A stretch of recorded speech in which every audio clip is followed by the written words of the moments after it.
there was you have these women very much set in their ways, and to one degree or another, where you have the one woman, Miranda, who's very much trying to learn the language and is constantly nagging them about showing skin in that culture, all the way to Kim Cattrall's character, who Blatantly disrespects. blatantly disrespects them, and and then what that does, and how that affects the characters, how that affects the people that they're interacting with in that country. And there was some decent tension there. It definitely gave the characters something to do. There's a scene in the movie that reminded me of the book, reading Lolita in Tehran.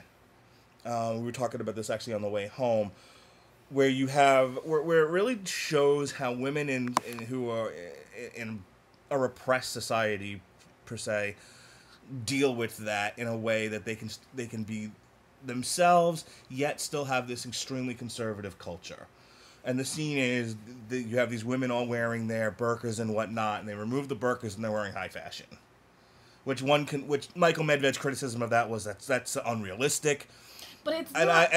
that's not, yeah. And I've, like I said, if you reading Lolita in Tehran, that is exactly the way the women describe themselves. Yeah. I don't know if it's high fashion, but No, but there actually is they a express special- themselves as women. But especially in that area, though, if you go look and ever looked into things like fashion and whatnot, Abu Dhabi is the height of Abu Dhabi and Dubai both are known for the women to be very large consumers of high fashion, and they do wear it under their burqa.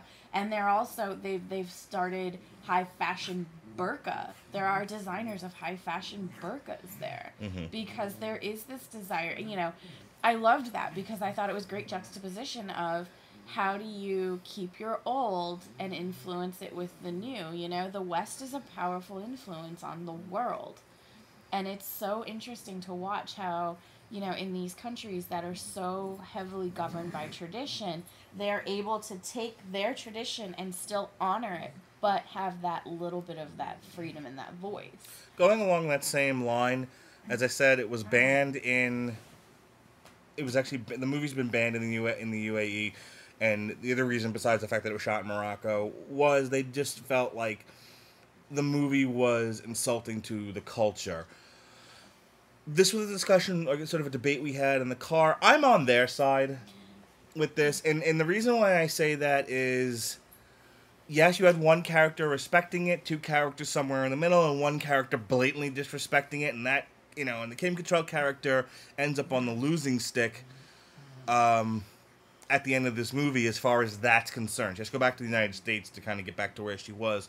But she definitely comes out the loser for having disrespected this culture, which is fine. However, the Middle East, really big on sacred cows. I describe Islam as a hyper-vigilant, easily threatened girl.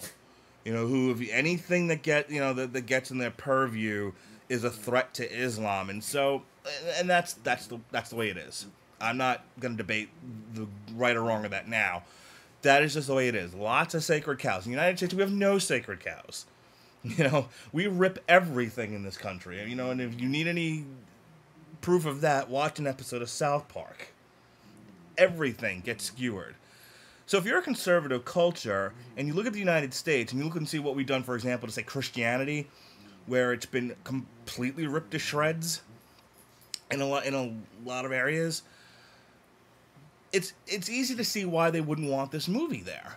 They don't want Islam to fall into the same fate as American Christianity, or even worse, European Christianity. Where, do you understand what I'm saying? Yes, but I don't agree with you. Okay, where do you stand? I think that while I respect their choice to say that it was anti-Muslim, I don't agree with it.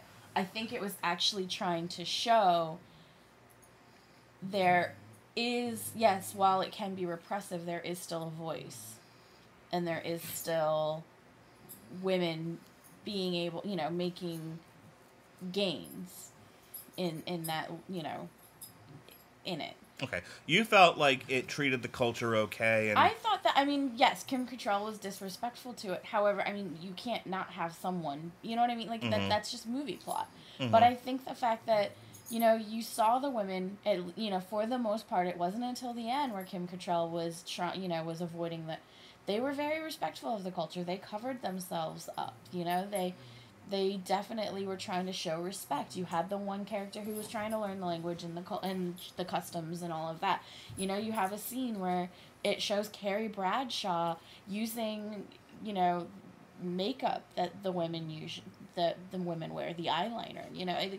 I think it was trying to show a genuine respect for the culture and show this is what is important to these people. Okay. As an American, I'm not insulted by what they showed. However, if I'm a Muslim and I'm ultra protective of my religion and I don't want anything interfering with that, I can understand the hypervigilance and the things and the decision to just throw the whole thing out.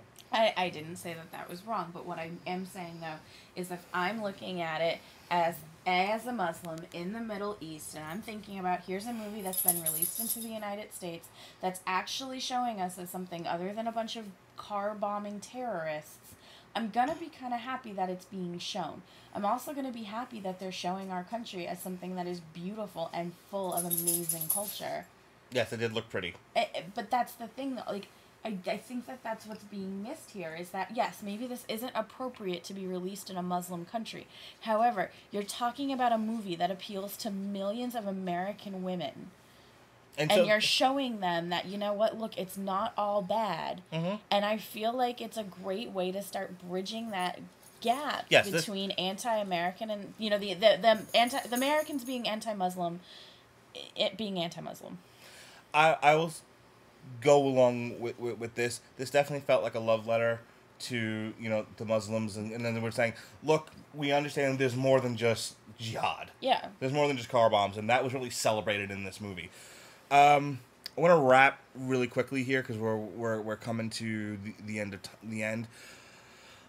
Like I said, I really enjoyed the movie in the sense of I felt like there were scenes that were purposeful. It was fun. I never felt like it necessarily dragged. I felt like there was meaning in what they were trying to do. I thought a little bit was stupid.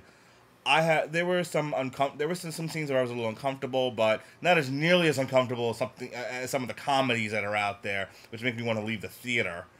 I thought it was really good. I enjoyed it. I thought it was true to form. I mean, I love that they really do kind of promote this idea that marriage is not something that can be a cookie cutter thing, and that each couple has to make some choices on their own, and we can't force them to be the way we want them to be. We just have to kind of accept. I liked that. It made me feel pretty good.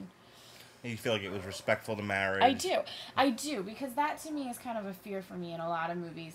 I think of like The Hangover, things like that. They really, to me, don't respect marriages.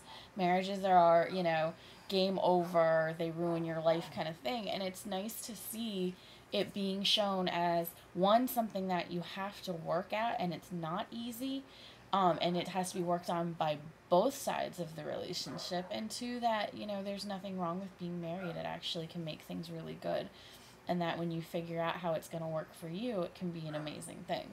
Okay. Think it was better or worse than the first movie?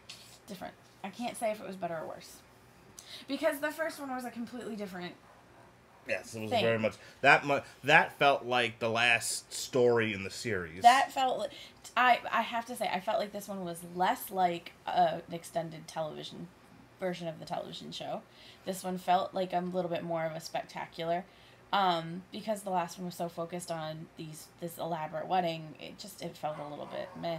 I liked this one. You know what? I probably did like this one better. Okay. Well, we hope you liked this review. And that's it. Thank you for listening, and have a good day.